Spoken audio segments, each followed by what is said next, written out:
Hello बच्चों, कैसे हो। आज हम स्टार्ट करने वाले हैं इलेक्ट्रोस्टैटिक पोटेंशियल एंड कैपेसिटेंस का लेक्चर नंबर 2। तो मेरा नाम है विपिन कुमार और स्वागत है आपका वेदास्त्र पर। Let's start. मैंने आपको पहले समझाया था electrostatic potential energy, electrostatic potential energy, electrostatic potential energy समझाया था मैंने आपको। इलेक्ट्रोस्टैटिक पोटेंशियल एनर्जी में क्या समझाया था, अगर किसी भी चार्ज को, किसी भी क्यू चार्ज को किसी इन्फिनिटी से अगर किसी आर डिस्टेंस तक लेके आते हैं और उस चार्ज को लाने में, आर डिस्टेंस पर लाने में जितना वर्क करना होता है उसे हम इलेक्ट्रोस्टैटिक पोटेंशियल एनर्जी कहते हैं। ठीक है, आज हम पढ़ने वाले इलेक्ट्रोस्टैटिक इलेक्ट्रिक पोटेंशियल। ये था पोटेंशियल एनर्जी, आज हम पढ़ने वाले इलेक्ट्रिक पोटेंशियल। तो इलेक्ट्रिक पोटेंशियल क्या है, देखो मैंने पढ़ाया था अगर किसी भी क्यू चार्ज को इन्फिनिटी से लेकर आते हैं किसी भी आर डिस्टेंस पर, अगर किसी भी क्यू चार्ज को, एक मान लो यहाँ पे क्यू चार्ज है और यहाँ एक क्यू चार्ज को मैं लेके आया इन्फिनिटी से, यहाँ से लेके आया मैं इन्फिनिटी से, इसको इधर से लेके आया और यहाँ लाके रख दिया आर डिस्टेंस पर। ये पहले से एक क्यू चार्ज था। तो इस चार्ज को यहाँ तक लाने में जितना वर्क करना पड़ा, इस क्यू चार्ज को लाने में यहाँ तक जितना वर्क करना पड़ा, ये क्या था, पोटेंशियल एनर्जी। लेकिन मैं ये कहूँ कि इस क्यू चार्ज को मैं 1 कूलम ले लेता हूँ, अगर मैं इस क्यू चार्ज को 1 कूलम ले लेता हूँ तब मैं ये कहूँगा कि ये है इलेक्ट्रिक पोटेंशियल। अगर मैं क्यू चार्ज ना ला करके 1 कूलम चार्ज लेके आता हूँ इन्फिनिटी से, अगर 1 कूलम चार्ज लेके आता हूँ किसी भी आर डिस्टेंस पर, किसी दूसरे चार्ज के चार्ज से आर डिस्टेंस पर लाके रख देता हूँ एक 1 कूलम चार्ज, तो उसे हम कहेंगे इलेक्ट्रिक पोटेंशियल। देखो electric potential is nothing but potential per unit charge.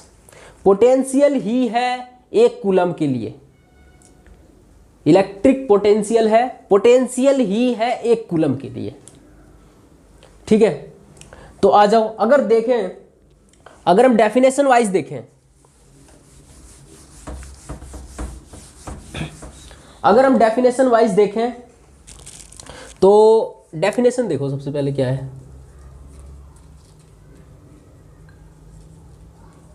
अगर हम डेफिनेशन वाइज देखें, work done by external agent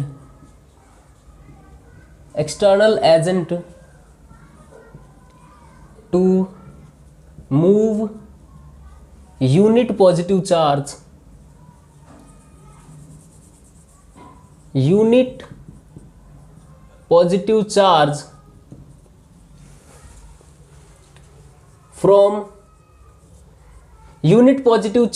from infinity to a point,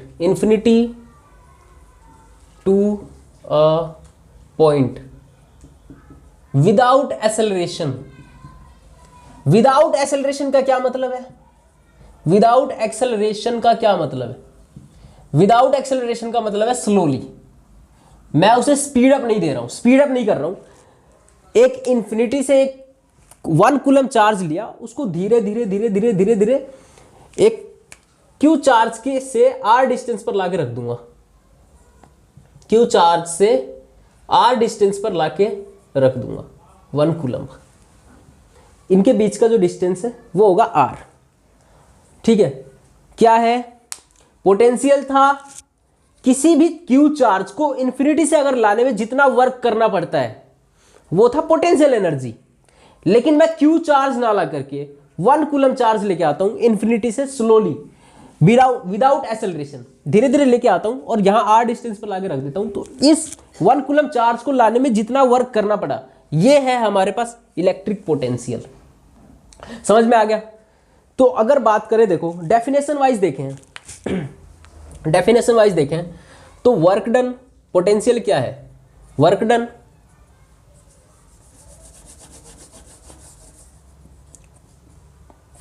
potential क्या है, work done, work external divided by charge, यही है ना। और वर्क क्या होता है, पोटेंशियल एनर्जी। वर्क ही तो है जो हम इन्फिनिटी से कर रहे हैं, उसको लेके आ रहे हैं एक आर डिस्टेंस तक, ये पोटेंशियल है। और डिवाइडेड बाय चार्ज है ना, समझ में आ गया। तो यही है पोटेंशियल ही है 1 कूलम के लिए, ठीक है, पोटेंशियल ही है 1 कूलम के लिए इलेक्ट्रिक पोटेंशियल, पोटेंशियल ही है 1 कूलम के लिए इलेक्ट्रिक पोटेंशियल, ठीक है। अगर देखो बात करें, अगर एक पॉजिटिव चार्ज की वजह से, एक पॉजिटिव चार्ज की वजह से r डिस्टेंस पर 1 कूलम के लिए, अगर 1 कूलम के लिए अगर पोटेंशियल निकालोगे तो वो होता है KQ/R प्लस KQ/R। अगर एक नेगेटिव चार्ज की वजह से प्लस 1 कूलम r डिस्टेंस पर अगर पोटेंशियल निकालोगे तो ये आएगा -KQ/R, ठीक है, -KQ/R। देखो अगर मैं Q चार्ज के लिए निकालता, Q चार्ज के लिए निकालता, Q चार्ज के लिए निकालता, अगर यहां मैं Q चार्ज ले लेता तो क्या होता, एक मान लो पॉजिटिव चार्ज की वजह से निकाल रहा हूं और यहां एक Q चार्ज की वजह से निकाल रहा हूं, तो क्या आता r डिस्टेंस पर KQ/R, यह आता ना। देखो यूनिटरी मेथड लग रहा है यहां पे, अगर मैं Q को 1 ले लेता हूं तो KQ/R, अगर मैं Q को 1 ना लेके Q रख देता हूं तो KQ/R। ये है हमारे पास electric potential. Electric potential is nothing but potential ही है 1 कूलम के लिए, पोटेंशियल ही है 1 कूलम के लिए। अब देखो इसको साफ कर देता हूं मैं।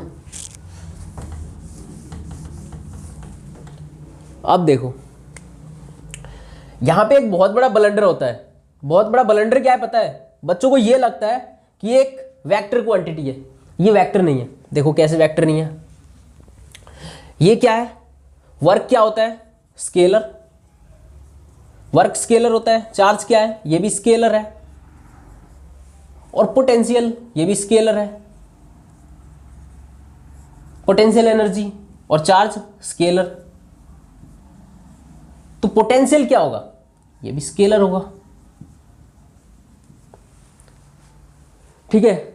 ये एक बहुत बड़ा कंफ्यूजन रहता है कि ये स्केलर है लेकिन ये ये वेक्टर है लेकिन ये स्केलर है, ठीक है।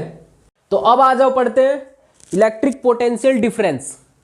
अब आ जाओ पढ़ते हैं इलेक्ट्रिक पोटेंशियल डिफरेंस, ठीक है। ये था इलेक्ट्रिक पोटेंशियल डिफरेंस। देखो पोटेंशियल एनर्जी के लिए डिफरेंस डिफाइन नहीं है, लेकिन इलेक्ट्रिक पोटेंशियल के लिए डिफरेंस डिफाइन है, ठीक है। इलेक्ट्रिक पोटेंशियल के लिए डिफरेंस डिफाइन है, इलेक्ट्रिक पोटेंशियल डिफरेंस डिफाइन है। तो आज आप इलेक्ट्रिक पोटेंशियल डिफरेंस देखते हैं। अब आ जाओ इलेक्ट्रिक पोटेंशियल डिफरेंस देखते हैं क्या होता है। Electric potential difference, electric potential difference देखते हैं। मान लो एक Q चार्ज यहाँ है और एक प्लस चार्ज यहाँ है, और मैं इसे लेके आ रहा हूँ, एक चार्ज यहाँ पे 1 कूलम है, इसको लेके आ रहा हूँ मैं, ठीक है। मान लो कि इसका जो डिस्टेंस है, इसको मान लो R2 और इसको मान लो R1, ठीक है। R1 से R2 तक डिस्टेंस पर लेके आ रहा हूँ मैं। इसका पोटेंशियल डिफरेंस कैलकुलेट कर सकते हो, बताओ कर सकते हो इसका पोटेंशियल डिफरेंस?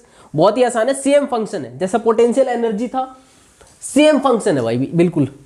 चलो देखो आ जाओ, बिल्कुल सेम फंक्शन है। देखो मान लो कि मैं यहाँ ले लेता हूँ इसको, मान लो कि एक Q चार्ज यहाँ है, ऐसा ही है ना, Q चार्ज यहाँ है और मैं अभी x डिस्टेंस पर हूँ, एक x डिस्टेंस पर हूँ, 1 कूलम चार्ज।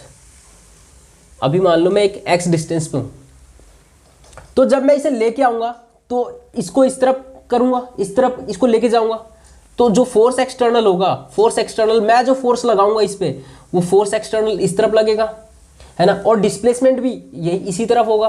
अगर डिस्प्लेसमेंट और फोर्स एक्सटर्नल इस साइड है तो थीटा की वैल्यू 0 डिग्री हो जाएगी, है ना। इस चार्ज की वजह से इस चार्ज पे एक फोर्स लगेगा, इलेक्ट्रिक फोर्स लगेगा इस साइड, जो कि होगा KQ/x², डिस्टेंस x है, KQ/x²।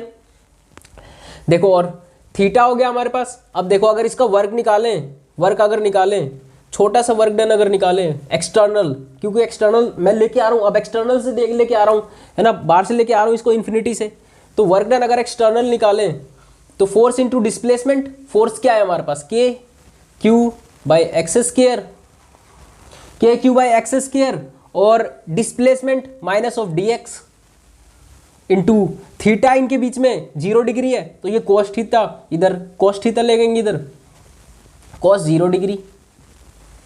ठीक है, अब देखो डी डब्ल्यू वर्क एक्सटर्नल अगर देखें तो ये हो जाएगा माइनस के Q by x square D x. अगर इसको फर्दर सॉल्व करोगे तो देखो अब ये बार बार फोर्स वेरी कर रहा है यहाँ पे, जब यहाँ से लेके आएंगे इधर तो फोर्स यहाँ कुछ होगा, पहले यहाँ कुछ होगा, फिर और आगे ले जाओगे और ज़्यादा फोर्स होगा, और आगे ले जाओगे और ज़्यादा फोर्स होगा, मतलब हर पॉइंट पर फोर्स वेरी कर रहा है। फोर्स अगर वेरी कर रहा है तो इसका क्या मतलब है, इसका मतलब ये कि इंटीग्रेट करना पड़ेगा इसको, है ना, इंटीग्रेट करके ही निकाल सकते हैं। फोर्स वेरी कर रहा है, वी नीड इंटीग्रेट, इंटीग्रेट करना पड़ेगा इसे। अगर फोर्स वेरी कर रहा है तो इंटीग्रेशन करना पड़ेगा। आ जाओ देखो डी डब्ल्यू एक्सटर्नल अगर इसको करोगे तो ये हो जाएगा के क्यू, और इसका इंटीग्रेशन करोगे -1/x² का dx। अगर फर्दर इसको करोगे तो ये आ जाएगा के क्यू और 1/x। अब अगर लिमिट की बात करें तो देखो पहले मैं यहां से लाया R1 से लेके R2 तक लेके आ रहा हूं, R1 से लाया R2 तक लेके आ रहा हूं, तो इसकी लिमिट हो जाएगी upper limit minus lower limit. तो R1 से R2 लेके आ रहा हूं तो अपर लिमिट क्या है यहां पे R2 माइनस ये R1, अपर लिमिट पहले R1 से लाया R1 से, फिर ये फाइनल ये है, तो upper limit R2 lower limit R1। अगर इसको फर्दर सॉल्व करोगे तो ये आ जाएगा के क्यू, ये हो जाएगा 1/R2 minus 1/R1, upper limit minus lower limit. अगर इसे फर्दर सॉल्व करो तो ये होगा के क्यू बाई R2 माइनस के क्यू बाई R1। अब तुम्हें एक जादू दिखा रहा हूं, देखो आ जाओ, हमें डिफरेंस निकालना था ना, हम यहां से भी डायरेक्ट कर सकते हैं। डिफरेंस निकालने के लिए क्या करना पड़ता है, हायर पोटेंशियल से लोअर पोटेंशियल की ओर जाना होता है, हायर पोटेंशियल में से लोअर पोटेंशियल घटाना होता है ना। जैसे अगर मान लो ये सरफेस है, अगर मैं यहाँ सरफेस के ऊपर फ्लैट है, ये फ्लैट सरफेस है, अगर मैं यहाँ पानी डाल दूं तो अपनी जगह पानी रहेगा, है ना, स्लाइड नहीं होगा। अगर मैं थोड़ा सा इधर से ऐसे कर दूं, थोड़ा सा इसको टिल्ट कर दूं तो पानी नीचे की ओर चला जाएगा। मतलब ये है कि हायर पोटेंशियल से लोअर पोटेंशियल की ओर फ्लो करता है ना। तो वैसे ही देखो R2 ये R1 ये है, ठीक है। अगर तुम इसका डिफरेंस निकालोगे तो R2 माइनस R1 कर दो, फोर्स तुम्हें पता ही है के क्यू बाई, और डिस्टेंस ले लो x, बस हो गया, यही था। तो बच्चों आज के लिए इतना ही, मिलते हैं अगले लेक्चर में।